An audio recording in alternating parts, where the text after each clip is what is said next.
Salam Bapak Saudaraku yang dikasihi oleh Tuhan Yesus, salam sejahtera bagi kita sekalian. Misi dan penginjilan adalah isi hati Allah. Kalau kita membaca Alkitab, mulai dari kitab Kejadian sampai Wahyu, selalu akan berbicara tentang dosa dan kasih Allah. Dalam Matius pasal 28 ayat 18 sampai ayat yang ke-20, firman Tuhan berkata demikian. Yesus mendekati mereka dan berkata, "Kepadaku telah diberikan segala kuasa di sorga dan di bumi. Karena itu, pergilah, jadikan semua bangsa muridku, dan baptislah mereka dalam nama Bapa dan Anak dan Roh Kudus. Dan ajarlah mereka melakukan segala sesuatu yang telah kuperintahkan kepadamu. Dan ketahuilah, aku menyertai kamu senantiasa sampai kepada akhir zaman." Perintah Tuhan Yesus ini menjadi pesan yang sangat penting bagi gereja Tuhan dan bagi orang-orang yang percaya kepada Yesus sepanjang zaman. Perintah ini kita kenal dengan istilah amanat agung atau perintah agung dari Tuhan Yesus. Dalam perintah agung ini, Allah menghendaki agar setiap kita pergi memberitakan Injil. Allah menginginkan agar kita pergi dengan rencana Allah dan Dia berjanji akan menyertai kita di dalam tugas pemberitaan Injil yang dipercayakan oleh Tuhan ini kepada gereja dan kepada kita sebagai orang-orang yang percaya. Pertanyaannya adalah, mungkin Anda berkata, "Pak, saya ini seorang teknisi, saya ini seorang pedagang, saya ini seorang pengusaha, saya juga memiliki anak dan istri." Atau mungkin kita berkata, "Saya sudah tua, saya tidak bisa pergi." Atau mungkin kita bisa berkata sebagai orang muda, "Pak, saya punya orang tua yang sudah tua. Jika saya pergi, siapa yang akan memelihara mereka?" Saudara-saudaraku yang kasih oleh Tuhan, oleh karena itu kita berkata, "Saya tidak bisa pergi." Apa yang dapat saya lakukan? Oh, walaupun Anda tidak bisa pergi dan tidak bisa meninggalkan tugas Anda, dan tidak bisa meninggalkan usaha pekerjaan Anda, tidak bisa meninggalkan orang tua Anda yang sudah tua, atau Anda tidak bisa pergi karena usia Anda sudah tua, tetapi saudara dapat ikut dalam proyek ini. Anda dapat ikut dalam program misi Tuhan di tengah-tengah dunia ini. Bagaimana caranya? Ini berita baik bagi saudara dan bagi kita semua yang tidak bisa pergi untuk memberitakan Injil secara langsung. Gerakan atau pelayanan misi itu memiliki 3 aspek yang disingkat dengan 3D, yaitu apa? Doa, dana, dan daya. Saudara-saudara, yang pertama adalah doa. Gereja yang berdoa, umat yang berdoa untuk misi. Doa menjadi salah satu hal yang sangat penting di dalam pelayanan misi.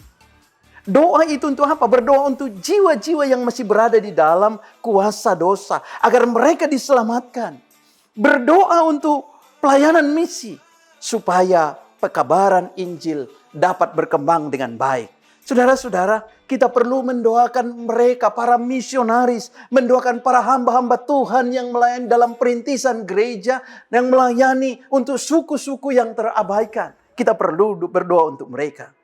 Berdoa itu menjadi penting. Kalau kita tidak berdoa, hanya manusia yang bekerja. Tetapi ketika kita berdoa, jika kita berdoa, maka Tuhan yang bekerja di tengah-tengah pelayanan itu. Ketika kita berdoa, maka Roh Kudus akan bekerja, menerangi hati manusia yang sedang berada di dalam kuasa kegelapan dosa, dan meyakinkan mereka akan firman Tuhan yang diberitakan, sehingga mereka bertobat dan datang kepada Yesus. Yang kedua, apa yang dapat kita lakukan? Gereja yang memberi atau disingkat dengan dana. Untuk pelayanan pekabaran Injil, kita dapat mendukung orang-orang yang sedang terlibat dalam pekabaran Injil. Dalam perintisan gereja, kita bisa mendukung misi lewat berkat yang sudah Tuhan berikan kepada kita. Baik melalui persembahan misi, baik melalui persembahan janji iman. Ini sama seperti yang dilakukan oleh Jemaat Antiokhia. Jemaat Antiokhia, walaupun mereka orang-orang yang sederhana, tetapi mereka memberi persembahan untuk pelayanan pekabaran Injil. Saudaraku yang dikasihi oleh Tuhan, kita memberi untuk pekerjaan Tuhan karena kita telah menerima dari Tuhan. Menerima apa dari Tuhan? Karena kita telah menerima anugerah keselamatan dari Allah. Saudara bebas dari tugas ini. Jika Anda belum menerima sesuatu dari Tuhan, jika Anda belum menerima anugerah keselamatan dari Allah, Anda tidak perlu memberi persembahan bagi pekerjaan misi. Namun jika kita telah menerima sesuatu dari Tuhan, kita telah menerima anugerah keselamatan, Yesus telah memberikan hidupnya mati untuk menyelamatkan kita. Sudah selayaknya kita memberikan sesuatu kepada Tuhan. Yang ketiga, gereja yang mengutus, yang disebut dengan daya. Mengutus misionaris atau hamba Tuhan untuk penginjilan atau perintisan jemaat. Hamba Tuhan memberitakan Injil dan mengajar orang-orang yang baru percaya untuk mengenal dan melakukan apa yang diperintahkan Yesus. Saudara-saudara, dengan mengutus para hamba Tuhan baik di dalam perintisan, pelayanan, penginjilan, pelayanan, misionaris, kita mengutus mereka supaya mereka tidak hanya memberitakan Injil. Orang-orang yang diinjili akhirnya diajar, dibimbing agar mereka menjadi murid-murid Kristus. Mengakhiri khotbah ini, saudaraku, kita diciptakan untuk sebuah misi. Allah sedang bekerja di dunia ini. Dan Allah ingin agar kita bergabung dengannya untuk menyelamatkan manusia yang berdosa. Sebagai pengikut Tuhan Yesus, kita harus melanjutkan apa yang telah dimulai oleh Tuhan Yesus di tengah dunia ini. Yesus memanggil kita tidak hanya untuk datang kepadanya, tetapi Dia juga memanggil kita untuk pergi bagi Yesus. Misi itu begitu penting, sehingga sampai 5 kali Yesus mengulangi dengan cara yang berbeda di dalam firman Tuhan. Oleh karena itu, mari kita bersama-sama bergabung.